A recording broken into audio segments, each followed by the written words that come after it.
how are y'all doing? Whew. I almost didn't go live today. I almost forgot. I'm off schedule. How are all the goddesses out there? Um, yeah, it's been a wild and crazy day. I have one earring on. Let me put my other earring on. So, yeah, I have had an interesting day today. Um, the biggest thing that has happened is I taught a dance fitness class today. I teach Rock the Bar. Greetings. How are you, Eileen Booski? As Ashley would say, hey Peg, how are you? How are all the goddesses? Woo!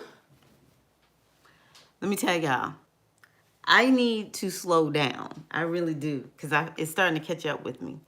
I was like, okay, I have to figure out what I'm gonna do for May, in terms of going live. Because I was like, I don't have to go live every day after April 30th, which I love going live. Like, seriously, this has really made me like, oh, I can do this. I can do hard things. I was telling somebody, sometimes in my business groups, it's a lot of white ladies in the group, especially younger ones, and you'll hear them say, I can do hard things. So that's where I get that from in my little white girl voice. Hi, Living Limbrick and Natalia. How are y'all doing this evening? Okay, so it's been an interesting day. Very, very interesting. I went and taught Rock the Bar is the name of a format I'm certified in. I don't really teach dance and fitness anymore, but they needed me to teach it at the Black Dance Festival. And so I went and taught today at the Black Dance Festival. So I almost forgot to come on tonight. But anyway, we are getting deeper and deeper into eclipse energy, and we're definitely in Mercury retrograde shadow. So, it's like a lot of moving parts going on right now. And hey, Mystic Storm, welcome, Queen. If you're free this weekend, the Black Dance Festival is going on in Nashville. Let me see here. What else did I want to talk to you all about? Let me tell y'all something really interesting that happened. So I really haven't seen anybody from my dance community outside of the team that I'm on, that, I work at a nonprofit. I haven't taken a class live. I only take virtual classes, ever since the pandemic hit. So today was my first time taking a live class. Wow. I call this lady the Debbie Allen of Nashville. Her name is Cindy Malone. She doesn't even teach adults. That class was fire. I was like, man, I would love to take class with this lady. She was teaching us carnival dance from the Bahamas. Amazing. Amazing. I felt like I was in the Bahamas with her. But anywho, I ran into somebody who I have not danced with since, let me see here. I got pregnant in 2000. I have not danced with this sister since 2000. I walk into my class and I'm like, shut up, Opanake. She was like, Tirra? I'm like, oh my God, this is crazy. I told her tonight, I was like, I remember when I came in announced, because we took it at this place called the Village Cultural Arts Center. I was like, I remember when I came in. Okay. I remember when I came in and announced that I was pregnant. She was there with me. We were like the best dance buddies, and we just, went our own ways. I became a mom, and she has a very, fabulous career or whatever. Hey, Virgo Bliss. Hey, everybody.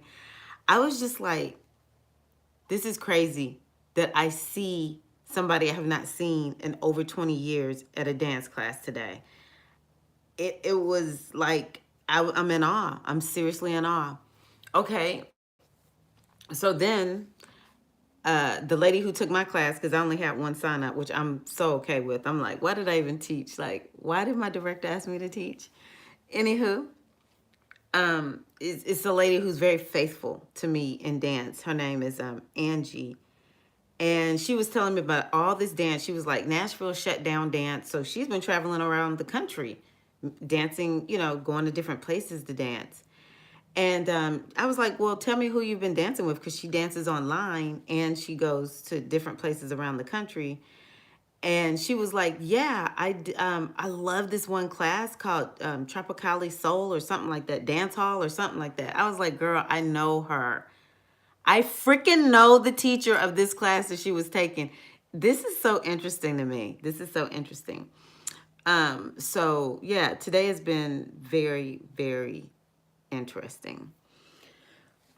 So one of the things I do want to begin to really drive home is talking more and more about the subconscious mind and how we create change on the subconscious level. I was watching one of my classes today, and I was just like, I really need to start talking more about how change is really created.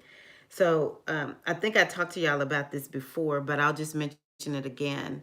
And it kind of stems from something we talked about when I had the sisters on with me the other day. And that is, did I come on live yesterday? Oh, yeah, I did.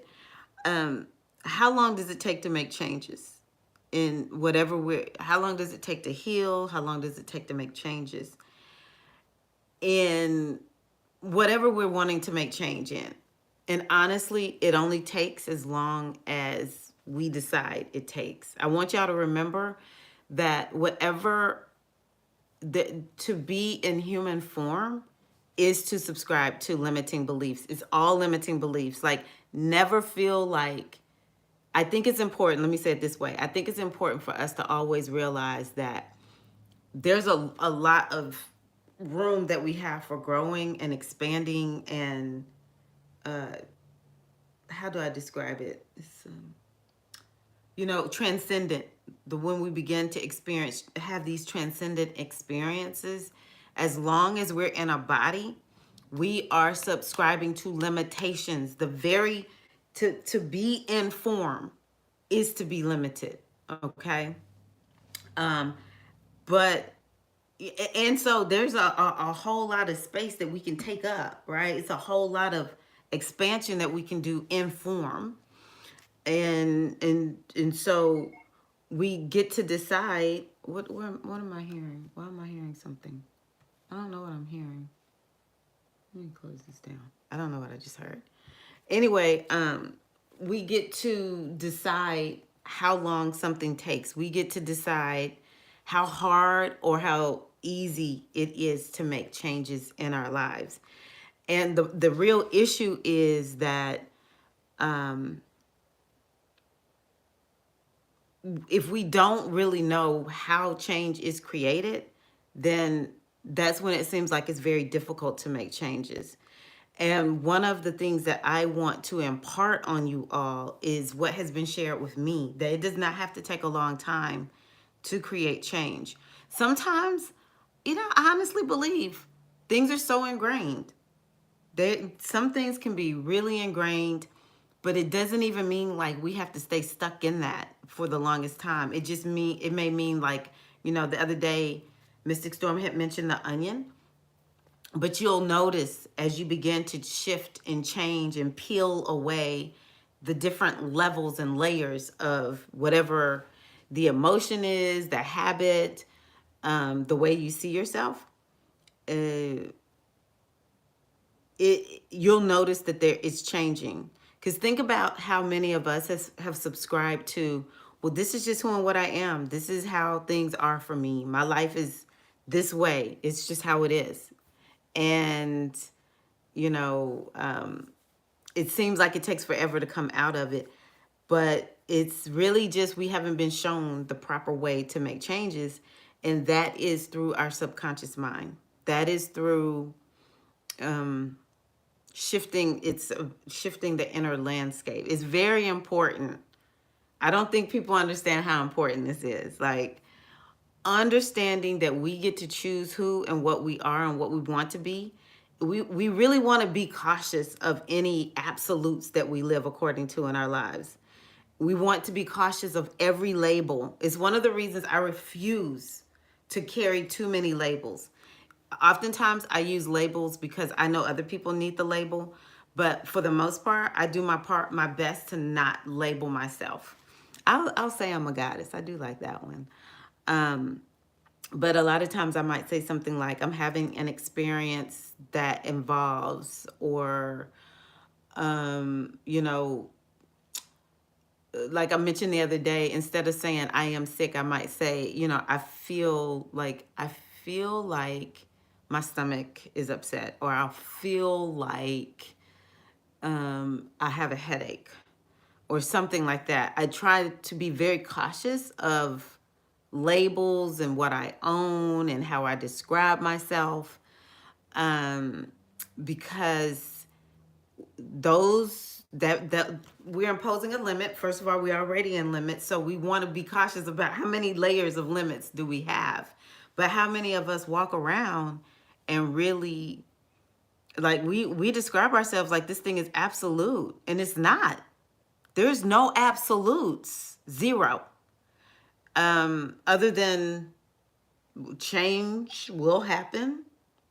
You can't tell me change doesn't happen for everybody. Change is gonna come for everyone. I remember my husband's uncle Kobe, alcoholic for years. Years Kobe was an alcoholic. And he said one day, how did he say it? I think he said he just asked the man upstairs, is how he described it. Asked the man upstairs to help me out. And then one day Kobe was not an alcoholic anymore. He gave it up. Cold turkey. I'm pretty sure it was cold turkey. Now, he did have a lot of health challenges as a result, but he never complained. He was like, I did it to myself. So let me see what y'all say. Hey, Felicia's here. Yeah, it did sound like a Voxer alert, Eileen. Um, and so let me go into this particular topic now that I talk about Uncle Kobe. And that is assuming responsibility, 100% responsibility for your life. 100% responsibility for what you're experiencing in your life. And it's a hard pill to swallow, but when we begin to accept that the most empowered place we can put ourselves in is 100% responsibility for everything that shows up in our lives. Tell me what your thoughts are about that. What do you think? Let's remove any resistance around that.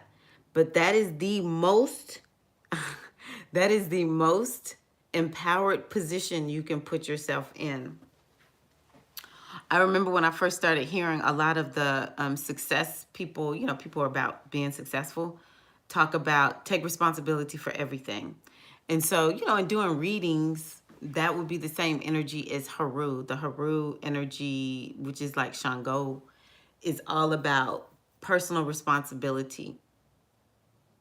And that means that we don't blame anything or anybody, no situations, nothing. 100%. So in NLP, what we say is we have to understand that we are at first cause in our lives. We are at first cause. And that is such an empowered place to be in, because if we are at first cause and we have things that are going on in our lives that we don't like, the question is, well, you can inquire of yourself. What is it? How am I inviting this into my life? And what changes do I need to make in my thoughts, in my identity, in my beliefs, my values? What changes do I need to make in order to bring the experience that I want? Somebody share an experience where you're like not vibing what's going on. And let's do a little bit of coaching around that. I woke up one day feeling like I was punched in my third eye, and I said, I'm just done. I'm tired on January 1st. And that was it for me. When Spirit answers, wait a minute. When Spirit answers, he answers. Be ready. Got you. Yes. So yeah, you know, I used to be like one of the biggest, I would scapegoat. I would say, well, the reason this isn't working for me is because of fill in the blank. And when I started saying, you know, Um, I just want to see, is there a way that I can make this work? I want to see, what does it take in order for me to make whatever this thing is work? What can I do differently? How can I think differently? Um, you know, Other people who have achieved this, what did they do? Let me see what y'all are saying. I need to hear this today. Hear that today was a rough day for me, peeling back layers and showing aspects of me I need to change. Yes, definitely taking responsibility. And I had a hard time hearing that. I was at first cause because it's what it would, but it was what I needed to hear. Then I was able to move more intentionally in my thoughts. I, we live in a culture where being a victim, and I'm just being 100 with you all. I mean, no disrespect, because I know people, we have experienced people doing stuff to us, and we can't take responsibility for other people's actions, right? There are people who have been really hurt by other people. Um, but this culture is very much a culture that like loves victimization. It sends confusing messages because on the one hand it's like pull yourself up by your bootstraps, and then on the other hand it's like why are you not together? Like, what's wrong with you? Um, but it really, there's a lot of glorification of victimhood. There's a lot of, well, it's not my fault that so and so, like, this didn't work. It was so and so did this, or this happened, or whatever. But if we can begin to just say, I will just like take full responsibility. And today my teacher was saying, even if you're working with other people, you must take full responsibility if things don't work out or whatever happens. A lot of us want to take responsibility when everything is working out the way we want it to work out. It's so human nature. um but when things aren't working out, it's a hard pill to swallow. It's a very hard pill to swallow. But the beauty of accepting full responsibility is you own your power and you get to wield it however you want it. You get to express it however you want, and you get to decide how you're going to show up in the world. And you're not putting your life in someone else's hands. Yeah, there's times when we have to surrender. There's times when we have to depend on other people, but that's still you taking responsibility for your life. Choose. Live life by choice. We don't want to be feeling like, well, I don't have any choice. That's a lie from the pit, and the truth ain't in it. We do not want to live like that. That is not an empowered place. And what we're here to do is to find out, where did I hide my power? Because at the end of the day, what's our true identity? Our true identity is that we are divinity. We are divinity that has decided it wants to insert itself into the physical form. And the way that this whole thing has been set up is divinity forgets itself once it comes into physical form.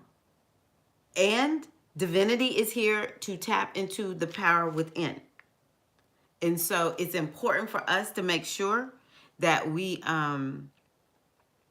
open ourselves up to, or we actually want to go into the hard places. It's best for us to go start peering into the very difficult places and spaces. Let me look, because I have a friend who's coming over, and she and her daughter are going to be going with me to the dance festival. So let me check. My twin flame activated my third eye and helped me on my self-love journey without her being with me in the past 3 months. Physically in the 3D, but heavenly in the 5D. Chasers complain, but I found myself. Yes, beautiful. Are you saying your twin flame is in the ancestral realm? I had to figure out why I was so willing to make excuses for other people's behaviors and why I was picking up their things as my own. I love that, Eileen. I do love that what ends up happening is when we accept responsibility for ourselves, then it makes us begin to inquire within. And when we inquire within, then we start tapping into our inner divinity, such as our Ori, um, our higher self. Ganesha is another way we can describe this energy. We begin to inquire within, like what's going on, like what do I need to do, or why do I have this problem? So that's a beautiful thing. The more we ask that question, then it makes us like have to go within and find the answer, which is where the answers truly lie. Sometimes a book might just sort of like show up out of nowhere, fling off the shelf. I just got done talking to my son about taking responsibility. He had 1,000 excuses. I said nothing. Then I stopped and said, I'm going to stop talking about this because I have to find an excuse for everything right now. Yeah. It's good that you're talking to him about that. Baby Boo Grace, I need to take responsibility for being bored. If there's something I need or want to do, I got to get up and do it. Yes. I had to say nothing, just let him listen to himself. Yes, I love that, Virgo Bliss. Hey, Baby Boo Grace. So yes, very, very important. Very important to take responsibility, and it's not super sexy, and I can tell you though, it's like a superpower move. It's a major power move if you decide, if whatever happens in my life, I'm responsible for it, period, with a T.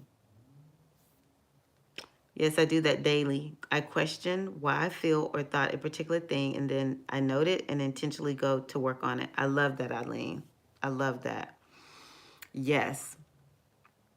That is how we are going to break free of all these chains. But I do want you all to think about the importance of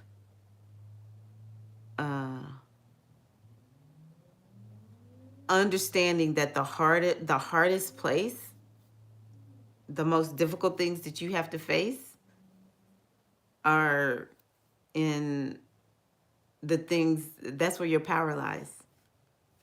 That's where your power lies. Wherever you feel the most frustrated, that's where you need to go. And I'm glad I said that, because there's an area of my life where I just need to really get serious with myself and go into it and get my power. How does that change problems? If our problems, especially the ones that seem to be the most persistent, the areas of the most resistance, the area of the most struggle,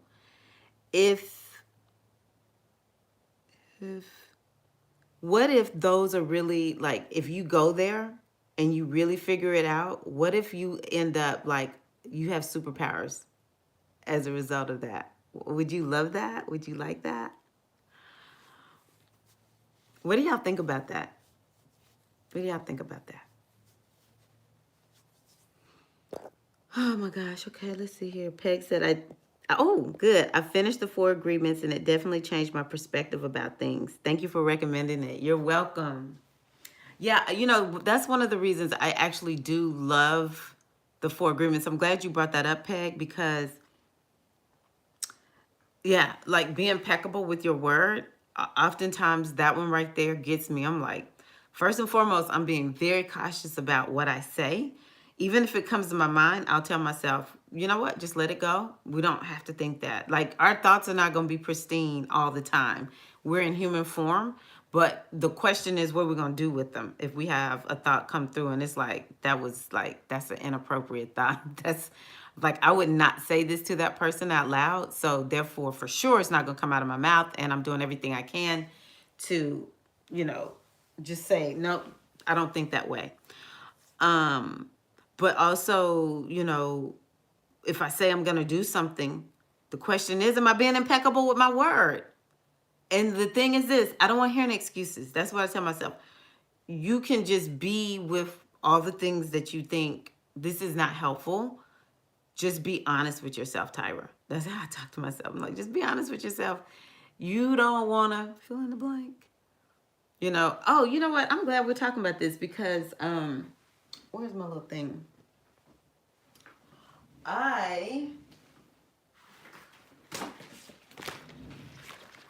I am my health insurance has it where we get like this online physical therapy. Nice coach. These people sent me, look at this, a tablet, and it has on here like the app that I can use, and the app tells me exactly what to do. It counts for me. Like, it's making my life so easy. I don't have to get in my car and go do PT or anything like that. I need it for my neck and my lower back.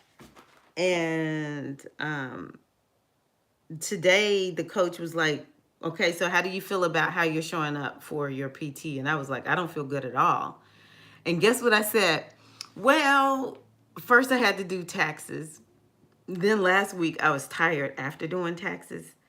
And this week I'm busy with this Black Dance Festival. And then I had my New Moon mini retreat.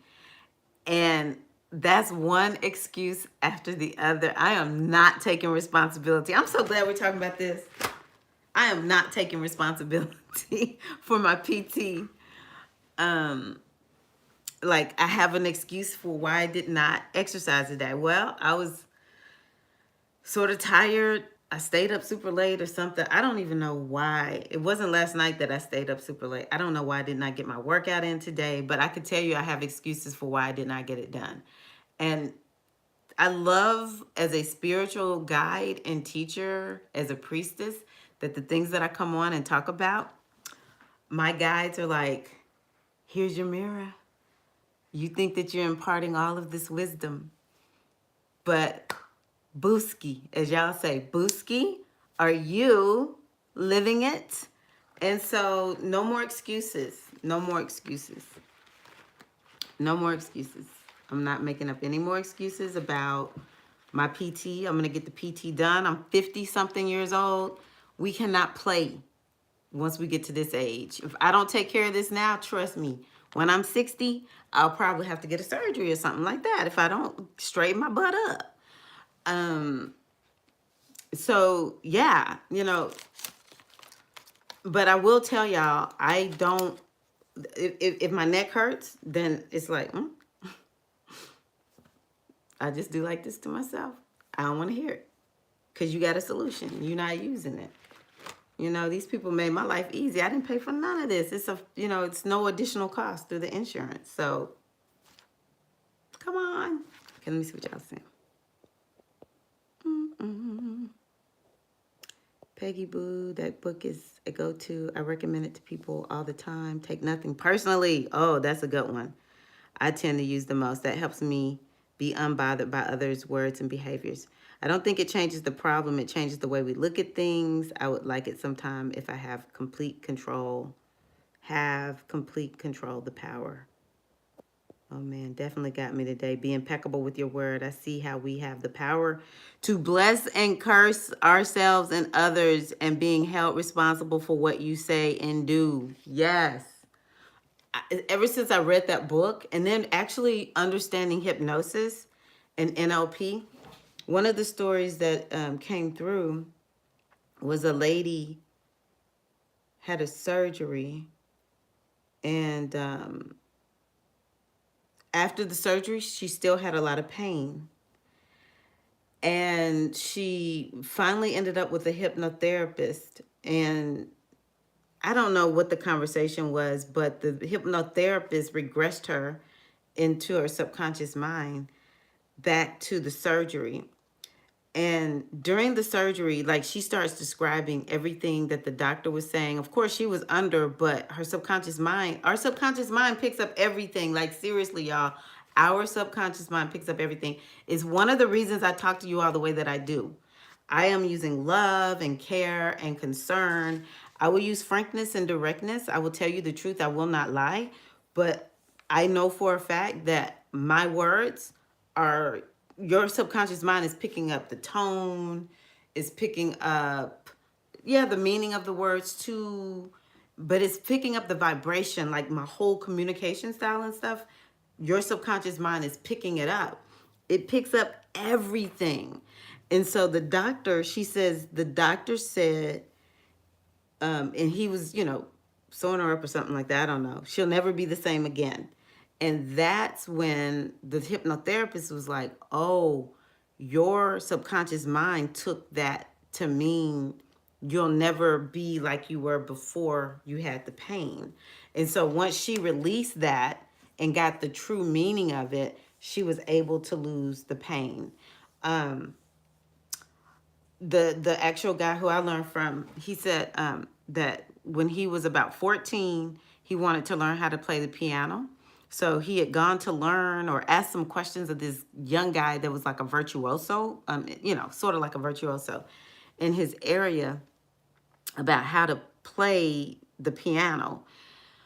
Come to find out, the guy gave him some advice, and turns out that Michael could play with his right hand, but he could not play with the left hand. And, even though he knows hypnosis and NLP, he was at some training, while he's like training people in hypnosis. And somebody asked him, could he play the piano? And he said something like, I'm okay at it, but I can't get my left hand to play well at all. I'm only good on my right hand. And his friend asked him, when did you decide that? Because that's what ends up happening. A lot of us will make some decisions based on things that happen, based on words that bless or curse, right? So going back to this young virtuoso that he was had asked the question of when he was 14, and at this point, he was about 34, 35 years old. He asked the subconscious mind, what was it that made me think I can't play with my left hand? Well, when he asked that young man about how to play, he said, can you give me some advice? And the guy said, playing with the right hand is easy, but it's playing with the left hand that is the hardest. And that's when Michael made the decision that playing with the left hand was difficult. As soon as he released that, he said he was able to begin to train his left hand to play like his right hand, and he became really good at playing. And so, yes, our words bless and our words curse. So it is very important for us to be impeccable with our words, to choose our words very cautiously. And I think about karma. Like, I'm responsible for what I say to you. And so if I curse you, then this is another thing about the subconscious mind. The things that we say about other people, the subconscious mind takes it personally. So even if I'm sitting up here, saying something negative about somebody, then my subconscious mind is taking it and it's putting it on me. So no matter what, I have some type of karmic something going on if I'm cursing people. And I have something going on karmically if I'm blessing people, It's different ways that we are doing this karmic thing. But make no mistake about it. And then, not taking things personally. Make no assumptions. So in NLP, we have this thing called the mind read. And sometimes when we're coaching people, they'll say, this person doesn't like me. Well, how do you know that? I just can tell. No, that's a mind read. You really don't know if that person likes you or not. If they haven't said it explicitly, you don't know. And so sometimes I walk around, like I have some new neighbors. They won't speak. They're white. So I'm like, oh, you ain't speaking to me because I'm black. I'm like, you know what? We're not doing no mind reading today. I'm not doing mind reads. No, I don't know why you're not speaking to me. And guess what? It's okay. It's all on you. It don't have nothing to do with me. Like Eileen was saying, take nothing personally. I don't need to. And let me tell you how freeing that is. When you don't take stuff personally, it's freeing. But I can tell you, if you're taking something personally, there's something inside of all of us that would allow us to take something personally. Do y'all know in the past, I would have taken it real personally if nobody showed up, even though I didn't really ask people to come. But I'm not going to take it personally. Whatever. Come or don't come. I don't care. Don't take anything personally. Life is so much easier, right? But anywho, yes, I feel like the 4 agreements help us to really understand how to take personal responsibility. The last one is do your best. Understanding your best is different, you know, based on what's going on. Like right now, my best would not be the same as like my best at 6 o'clock in the morning or when I'm feeling well and stuff like that. Okay.